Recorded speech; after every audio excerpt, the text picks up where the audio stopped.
Lalagyan na lang kalamansi or lemon ay sulit na. O diba? Sarap na sarap si ate. Hello mga mamshi sa Japan, good morning! Ako nga po pala si Mami Roxanne, full housewife, may part-time job dito lang sa bahay. Eto nga pala yung part 2 kung saan lulutuin ko na yung dinner namin. Eto nga pala yung dahon ng saging na binili ko sa Vietnam store. Di bale, hinati ko na nga pala ito at ngayon naman ay nililinisan ko na. Hinugasan ko lang maigi at pinunasan ko na rin. At syempre, pinadaan ko na rin sa apoy para lumambot. Ang galing lang no, kasi parang nag-oil siya. Sorry ha, kasi first time ko lang gumawa nito. Ngayong araw nga pala ay gagawa ako ng pinais na isda. Hindi ko alam kung anong tawag sa iba ha, pero sa amin, pinais. Yung bang nakabalot yung isda sa dahon ng saging na naka-triangle. Di bale, yung dalawang pack ng isda ay nilagay ko lang sa bowl, nilagyan ko lang ng asin at paminta at hinalo-halo ko na ng very slight. At parang ganito. Bago ko nga pala ito gawin ay nagtanong muna ako sa mama ko at syempre nanood muna tayo ng mga YouTube para malaman natin.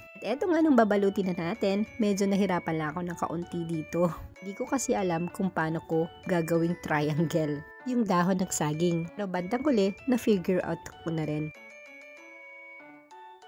At eto nga, ilalagay ko na nga yung mga maliliit na isda. Excited na nga ako maglagay. Kung maalala ko, ito yung kinakain ng mama ko. Tapos lalagyan lang niya ng kalamansi at magkakamay siya. At kung maalala ko rin, kapag pumupunta kami sa probinsya ng mama ko, ito yung hinahanda nila. Pero napakasarap naman talaga kainin lalo na kapag mainit yung kanin at kapag nakakamay. Kung maalala ko, ay meron pang isang isda na parang tulingan ata yon na napakasarap din kainin pero dapat unti-unti mo lang siyang kakainin kasi maalat siya. Kasi yung mama ko ay taga Mindoro siya pero yung mga ibang kamag-anak namin ay nasa Batangas. Kaya naman, pagkasarap naman ere. Shoutout nga pala sa mga taga Batangas. Naisip ko lang na napakasarap palang balikan yung mga childhood na ulam no, tapos ipapakain mo sa anak mo. Kapag nakain naman nila ay nagugustuhan naman nila minsan. O ayan, nakagawa rin ako ng isa.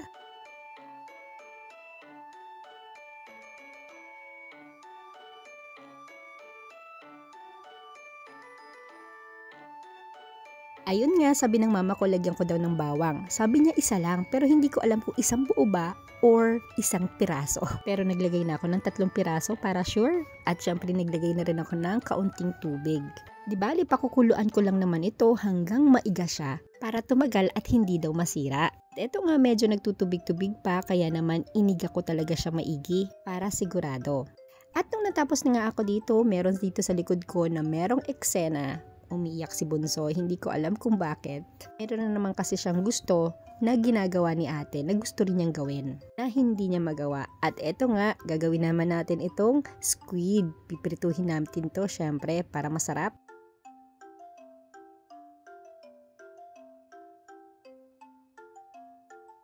At eto nga ang aming dinner, pritong pusit at pinais na isda. Tara, kain po! Did you wash hands?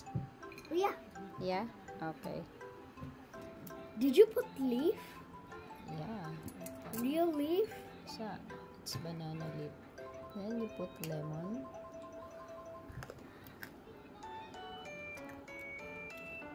Okay.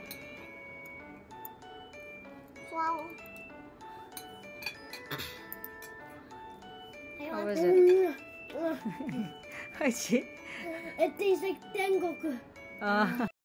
Meron lang akong kaunting isi-share sa inyo. Alam nyo ba ang isang dahilan kung bakit hindi minsan nagiging kumpletong masaya ang buhay ng isang tao? Dahil meron siyang pasanin na hindi niya alam na matagal na niya itong daladala. Ito yung isang espasyo sa puso na hindi niya alam na may galit at puot pa rin pala. Sabihin na natin, the post-forgiveness. Ito yung sa loob ng puso na merong pitak ng bato na daladala na ng isang tao sa puso. Na aakalain mong napatawad mo na okay na ang lahat, na okay ka na, pero hindi pa pala. Parang dinadaya mo lang yung sarili mo. Oo, sa buhay natin, marami tayong nakakasalubong ng mga tao na nakasakit, makakasakit sa atin at marami rin tayong nasaktan at masasaktan. Jaman o hindi sinasadya, pero pinipili nating hindi plantsahin sa pag-aakalang ito'y magbibigay ng kapayapaan. Pero ang hindi natin alam, nagiiwan ito ng kaunting avoid sa puso natin at may effect ito in a long way. Yung bang parang masaya ka naman pero parang may kulang. Parang ganito,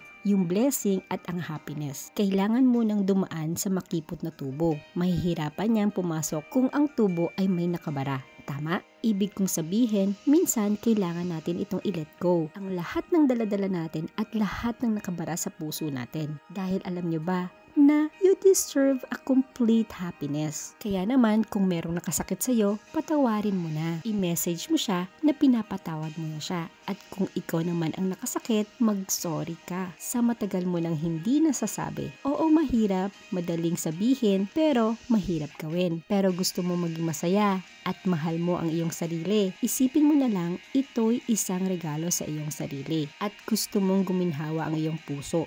Yung bang makita mo siyang masaya ka at walang galit at puot sa iyong puso. Pero hindi kita pipilitin. Kapag ready ka na, saka mo sabihin. Konting tapik lang sa iyong puso. Kung ano man yang injury na hindi matapos-tapos sa puso mo, unless masela niya ng kapatawaran, palayain ang sarili, humingi ng tawad at magpatawad. Yun lang po. Salamat!